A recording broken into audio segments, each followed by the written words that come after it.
Our entire campus here at Ridgeview is designated as a Monarch way station because we have so much milkweed here. And we protect this one field on the north side of campus by the car rider drop-off line. You can see we've got the whole thing surrounded by flags. And it's a pretty amazing place.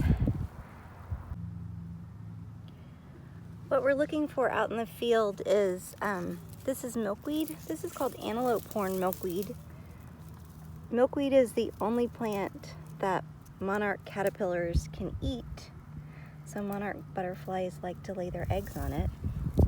And this is antelope horn milkweed, and the reason they call it antelope horn is because these seed pods, I guess somebody thought they looked like antelope horns.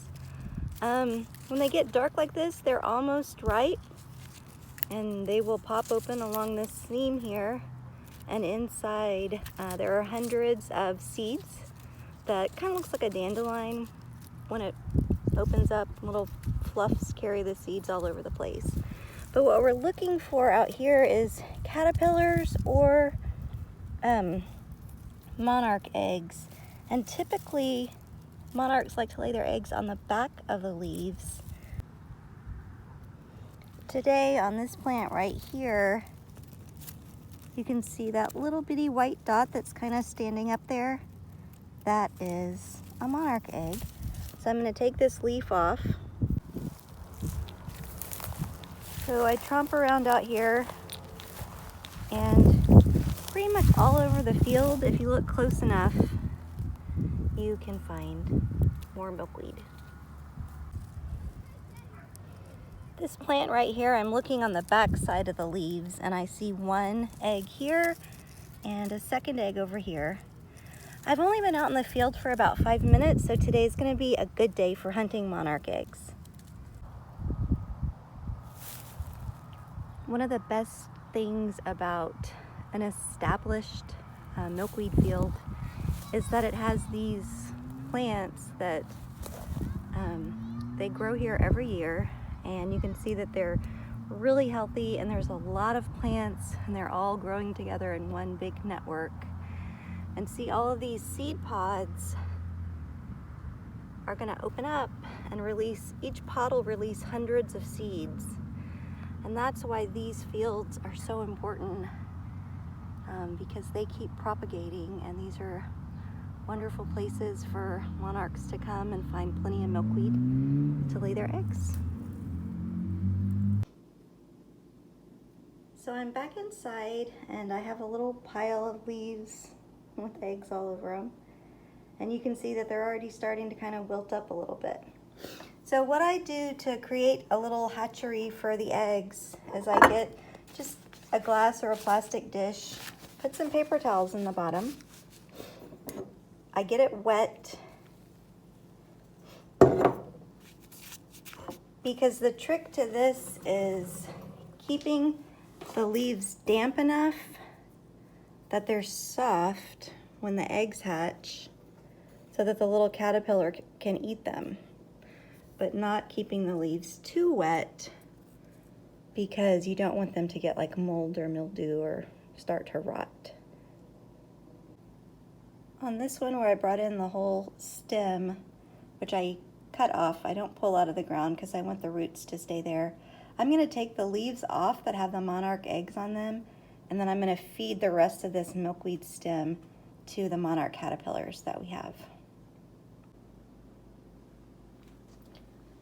I put some of that milkweed that we just brought in here, and you can see we've got some, those little bitty tiny caterpillars that I showed you last week are getting a little bit bigger. And there are some that are in here that are smaller that we can't see right now, but our monarchs are growing. We've also got quite the collection of Gulf fritillary caterpillars. We brought in a whole bunch more on Friday. And this right here is a Gulf fritillary chrysalis that attached the caterpillar attached herself to a milkweed leaf. And that's okay, we'll take care of her. Some of the Gulf fritillary caterpillars are on the milkweed too, but they won't eat the milkweed. They don't like the way it tastes. And we've got some Gulf fritillary caterpillars that have attached themselves to the top or are working on it. And they are making chrysalises. There's a Gulf fritillary chrysalis right there. The big fuzzy black caterpillars are moth caterpillars, so they don't make a chrysalis. They make one of these things. And if you've ever been digging in your garden, you've found these before. I certainly have. You can see the basic moth shape of the wings on there. I've found these in the garden before and just had no idea what they were. Now I know. So if you see anything like this around the school, it may have been that a black caterpillar escaped from my room. Bring it to me. Don't throw it away.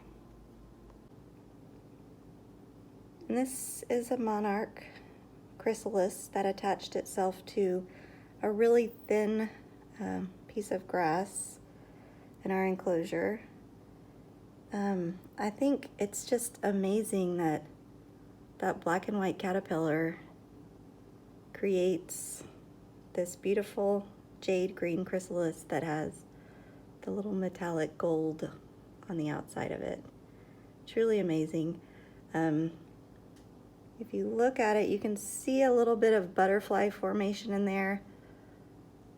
The closer that this chrysalis gets to hatching, the clearer it will become, and will be completely clear right before the butterfly comes out. I'll keep you posted on that. I also have a Monarch chrysalis that's attached to the ceiling above the butterfly enclosure.